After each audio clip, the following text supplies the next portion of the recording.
안녕하세요 여러분. 노마드와 함께하는 미술사 이야기. 이번 시간에는 페르세폰의 콤플렉스라는 것을 다뤄보겠는데요. 자, 엄마와 딸 그 애증의 관계. 제목이 좀 세지요. 딸들에게 엄마는 어떤 존재인가, 이런 제목으로 여러분과 함께 재미있는 시간 나눠보도록 하겠습니다. 자, 이 페르세폰의 콤플렉스의 정의에 대해서는 이 강의 끝부분쯤에 여러분에게 설명을 드리겠습니다. 우리가 크로노스 콤플렉스 강의 들으신 분이 있을지 모르겠습니다만은, 크로노스 콤플렉스가 아버지와 아들과의 관계를 다룬 콤플렉스 또는 신화라고 한다면, 이 페르세폰의 콤플렉스는 엄마와 딸 사이에서 발생하는 문제라고 할 수 있겠습니다. 자, 딸에게 있어서 친정엄마는 어떤 발달학적인 그런 의미가 있을까요? 간단하지 않은 것 같습니다. 자, 이 관계의 부정적인 측면을 조금 극대화시켜서 애증의 관계다, 엄마와 딸 그 애증의 관계다라고 표현해 봤는데요. 페르세포네와 그녀의 엄마인 데메테르 여신과의 관계를 통해서 엄마와 딸의 관계가 갖는 의미에 대해서 추적해 보도록 하겠습니다. 페르세포네 콤플렉스 다루기 전에 먼저 이 신화 속에 등장하는 신들에 대해서 간단하게 설명을 드려보겠습니다. 자, 그리스 신화의 올림포스 신들 중에서 가장 힘이 센 신들이 3명이 있습니다. 자, 제우스, 하데스, 포세이돈 신입니다.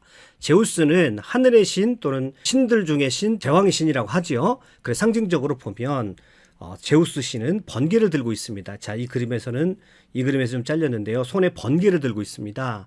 그 다음에 하데스 신은 지하의 신, 음부의 신입니다.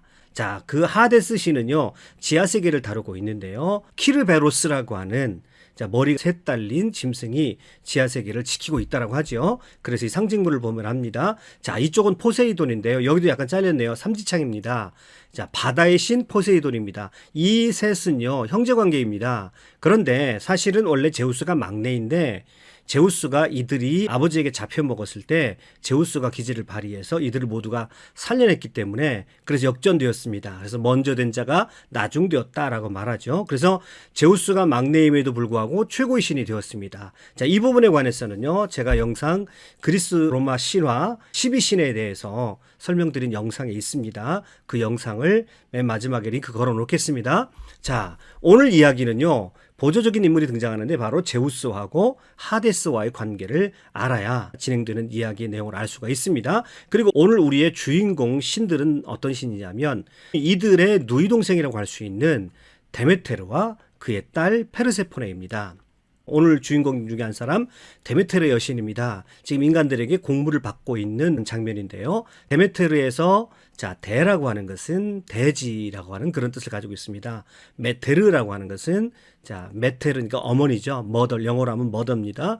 그래서 어머니라는 뜻을 가지고 있습니다. 그래서 대지의 여신, 곡물의 여신, 수학의 여신이라고 불리우게 됩니다. 그래서 대지에 씨가 뿌려지면 그 씨앗에서 싹이 나서 곡물들이 추수를 할 때까지 그 모든 과정을 주관하는 신이 바로 이 데메테르 여신입니다. 이 데메테르 여신이요, 로마에 오게 되면요, 케레스라고 불리우게 되는데요. 이 케레스에게서 나온 말이 영어로 시리얼입니다. 시리얼이 뭔지는 여러분이 다 아실 거고요. 그래서 이 곡물의 신, 풍요의 신이기 때문에 이 데메테르는 또 모성, 엄마의 자애로운 성품을 나타내는 여신이기도 합니다. 이 데메테르에게는 바람둥이 오라버니 제우스 신과의 사이에서 딸 하나를 얻습니다. 하나밖에 없는 딸인데요. 그리스 신화를 조금이라도 아시는 분들은 제우스가 얼마나 바람둥이 신인 것을 다 아실 줄 믿습니다. 그래서 이 데메테르가 몹시 미인이기 때문에 이 제우스가 자기의 누이임에도 불구하고 데메테르와의 관계를 통해서 딸 하나를 낳습니다. 그 딸이 바로 페르세포네인데요. 신과 신 사이에서 태어났기 때문에 역시 여신이죠. 그래서 어머니는 대지의 여신이고 페르세포네는 씨앗의 여신이 되겠습니다. 자, 데메테르에게 이 페르세포네는요, 정말 눈에 넣어도 아프지 않는 지극히 사랑하는 딸입니다. 애지중지, 금지옥엽, 불면 날아갈세라 소중하게 키운 딸입니다. 이 남편이자 오라버니 신인 제우스의 바람기에 넌덜머리가 난 데메테르에게는 이 딸만이 유일한 애정의 대상이었습니다. 딸 페르세포네는 엄마 데메테르를 닮아서 너무도 아름다웠습니다. 그런데 이런 페르세포네를 바라보는 어머니의 마음이 그렇게 늘 편하지만은 않았습니다. 페르세포네를 그냥 그대로 두기에는 너무도 아름다웠고요. 왠지 모르는 불안감이 데메테르에겐 늘 있었습니다. 자, 그 불안감의 실체가 뭐냐면 그녀는 자신의 남편이자 오라버니인 제우스의 바람기에 아유 질려버렸기 때문입니다. 그는 제우스가 너무너무 바람둥이이기 때문에 여타의 남신들도 믿을 수가 없었습니다. 자신의 딸을 그렇게 자유분방하게 두었다가는 그 믿을 수 없는 바람둥이들인 남신들의 표적이 되는 것은 정말로 견딜 수 없는 일이었습니다. 그래서 데메테르는 자기 딸을 시칠리아라고 하는 섬에 숨겨두었습니다. 이 섬에서 페르세포네는 대양의 신 오케아노스의 딸들과 함께 꽃을 따며 들판을 거닐고 노래 부르면서 행복한 생활을 하고 있었습니다. 자, 그런데요. 아무리 시칠리아 섬에 딸을 꼼꼼 숨겨 놓았다 할지라도 그녀의 아름다운 미모는 신들의 눈밖에 절대 벗어날 수가 없었어요. 자, 그래서 지하의 신 하데스가 페르세포네를 우연히 보게 됩니다. 자, 위에서 말씀드렸지만 이 하데스는 자, 음부의 신입니다. 지하의 신입니다. 제우스는 하늘의 신, 제왕의 신이라고 한다면 이 하데스는 지하의 신입니다. 따라서 아무도 그와 결혼하려 들지 않습니다. 왜냐하면 그와 결혼한다는 것은 곧 하데스, 그러니까 지하 세계에 들어가 살아야 되기 때문에 자, 오랫동안 하데스는 여자가 없이 아내가 없이 홀로 지내야만 했습니다. 자, 제우스는 엄밀하게 말하자면 자신의 형인 이 하데스에게 아내가 없는 것을 늘 미안하게 생각하고 있었습니다. 자, 그런 상태에서 하데스가 제우스를 찾아갑니다. 개인적으로는 이 페르세포네는 제우스의 딸이기도 했기 때문에 하데스는 하늘의 신 제우스에게 찾아가서 당신의 딸 페르세포네를 나의 아내로 삼게 해달라고 부탁을 합니다. 자, 제우스는 자기 딸이 안쓰럽기도 했습니다만은 홀로 사는 형에게 너무나 미안했기 때문에 고개를 끄덕거렸습니다. 그리고 절대로 데메테르에게는 모르게 해달라고 당부를 하면서 허락을 했습니다. 데메테르가 곡식을 돌보러 간 사이에 하데스는 꽃밭에서 놀고 있던 페르세포네를 납치해 갑니다. 페르세포네는 너무나 놀라서 끌려가지 않으려고 발버둥을 쳐보지만 억센 하데스의 팔에서는 벗어날 수가 없었습니다. 자, 하데스에 의해서 납치되는 페르세포네의 이야기는요, 너무도 유명한 장면이기 때문에 굉장히 많은 화가들이 즐겨 그리는 장면입니다. 이 장면을 보십시오. 페르세포네는 울부짖습니다. 제발 저를 놓아주세요. 우리 어머니 대지의 신 데메테르이고 내 아버지는 최고의 신인 제우스라고요. 만약 당신이 나를 놓아주지 않으면 아버지 제우스께서 번개를 내리쳐 죽이고 말 거라고요. 페르세포네는 울부짖습니다. 그러나 이미 하데스는 제우스의 허락을 받아 놓은 상태이죠. 제우스의 묵인 아래 이루어진 일이라 어쩔 도리가 없습니다. 그녀는 결국 하데스 지하의 세계로 끌려가 버리고 맙니다. 어쩔 수 없이 지하의 세계로 끌려갈 수밖에 없는 것이죠. 자, 어머니 데메테르를 목 놓아 불렀지만 어머니는 지금 딸의 목소리를 들을 수가 없습니다. 그녀는 곡식이 자라는 것을 돌보기 위해서 일을 하기 위해서 간 것입니다. 그녀는 강제로 지하 세계에 납치될 수밖에 없었습니다. 자, 여러분, 로마에 가시면요, 보르게제 미술관이라는 유명한 미술관이 있습니다. 여기에 바로크 시대의 아주 스타이자 최고의 바람둥이 조각가인 베르닌이라고 하는 조각가가 페르세포네의 납치라고 하는 유명한 조각을 남겼습니다. 자, 전형적인 바로크 양식의 조각입니다. 제가 미술사 설명을 드리면서 이 바로크의 개념을 또 한번 설명을 드릴 터인데요. 너무도 격렬하게 저항하는 페르세포네, 그리고 기어이 납치하고 말리라고 하는 하데스의 집념 어린 표정이 아주 잘 묘사가 되어 있습니다. 다시 천화 속으로 들어가서 곡식을 열게 하는 일을 돌보다가 자신의 딸을 숨겨놓은 시칠리아의 데메테르가 돌아왔습니다. 그런데 그 어디에도 딸의 흔적을 찾아볼 수가 없었습니다. 데메테르는 정신없이 딸을 찾으러 돌아다닙니다. 이상한 것은 그 누구도 딸이 어떻게 없어졌는지 딸의 흔적을 찾아볼 수가 없었다라고 하는 것입니다.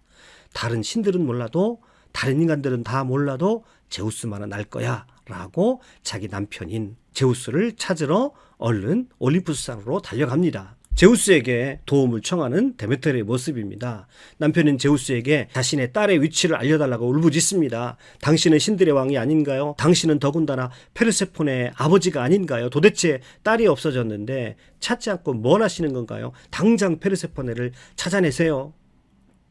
그런데요, 이 바람둥이 남편은 알고 있는 것 같기는 한데 전혀 알려줄 생각을 하지 않습니다.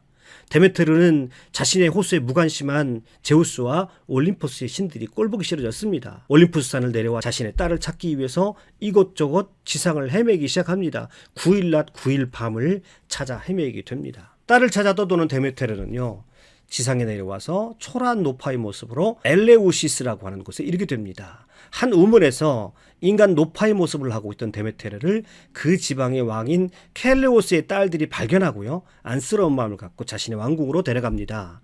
거기에는요, 왕비 메타네이아라는 여자가 있었는데요. 마침 갓난아이가 있어서 유모를 구하던 참이었습니다.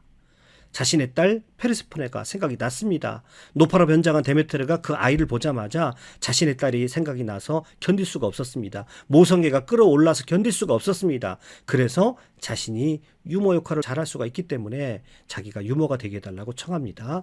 자, 사람을 보니 괜찮아 보입니다. 그래서 그 왕과 왕비는 인간으로 변장한 노파로 변장한 이 데메테르에게 유모 역할을 하게 맡깁니다. 자, 데메테르의 손에서 그 아이는 건강하게 잘 자랍니다.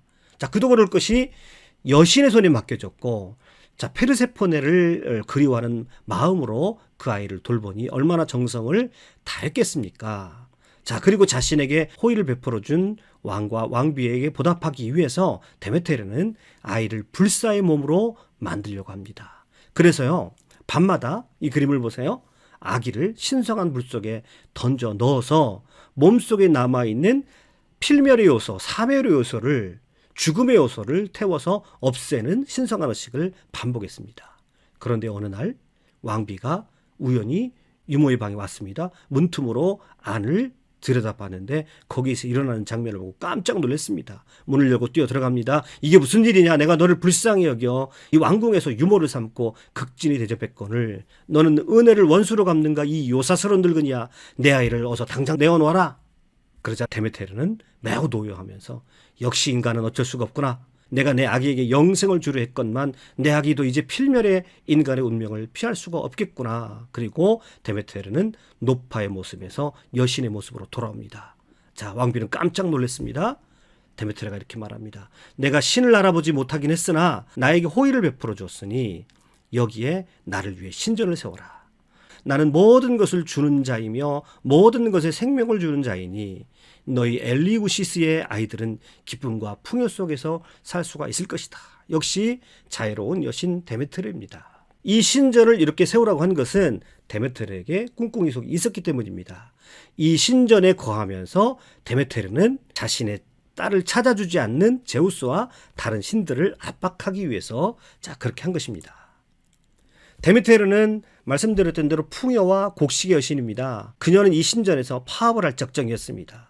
자, 풍요의 신 또 곡식의 신이 이 세상에 내려와서 파업을 하니 이 땅에서 농부들이 아무리 씨를 뿌려도 싹이 나지 않습니다. 자, 싹이 나지 아니하니까 아무리 농사를 짓고 싶어도 농사를 지을 수가 없고 자연히 수확물이 사라지게 됩니다.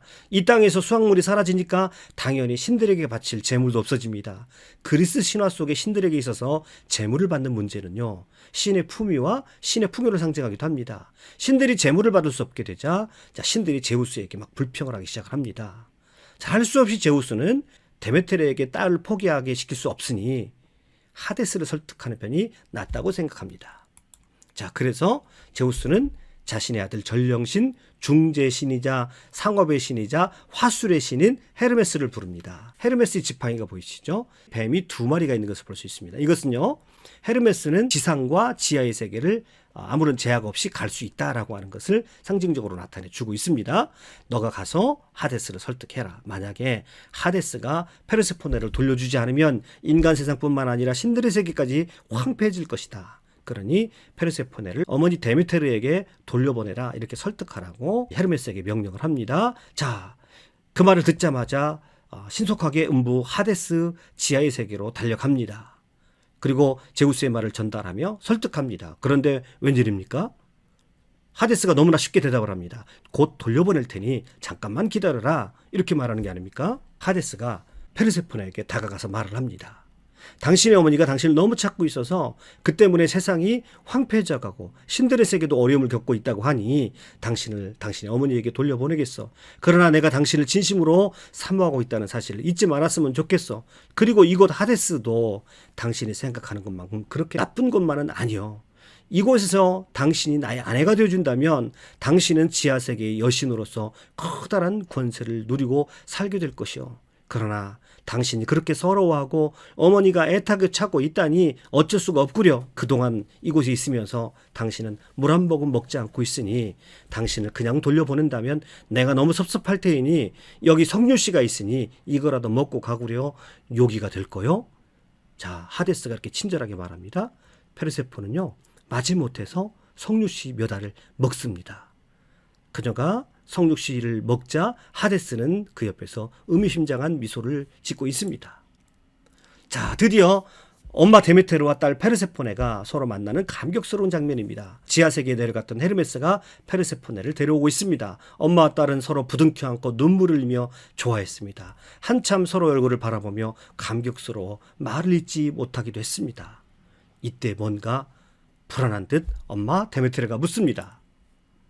아름다운 나의 딸 페르세포네야, 지하세계에 머무는 동안 아무것도 먹지 않았겠지? 아플싸.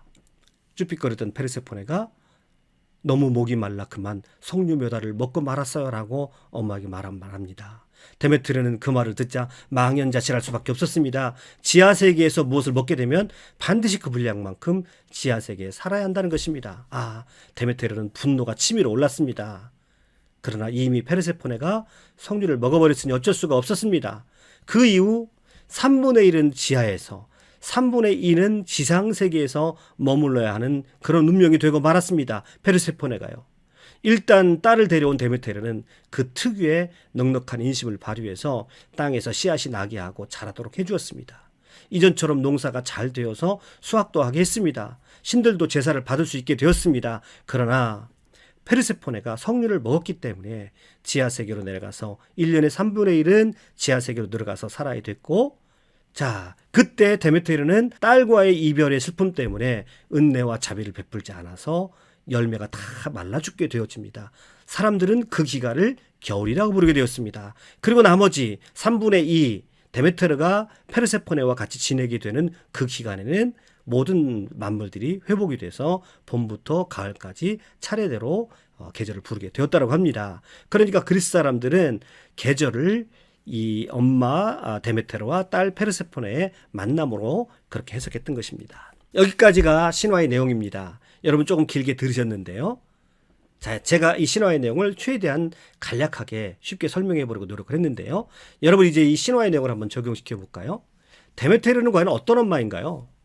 자, 내용에서 보셨지만 아주 자유롭고 몹시도 사랑이 깊은 엄마입니다. 모성이 넘칩니다. 정말 금지옥엽으로 페르세포네를 키웁니다.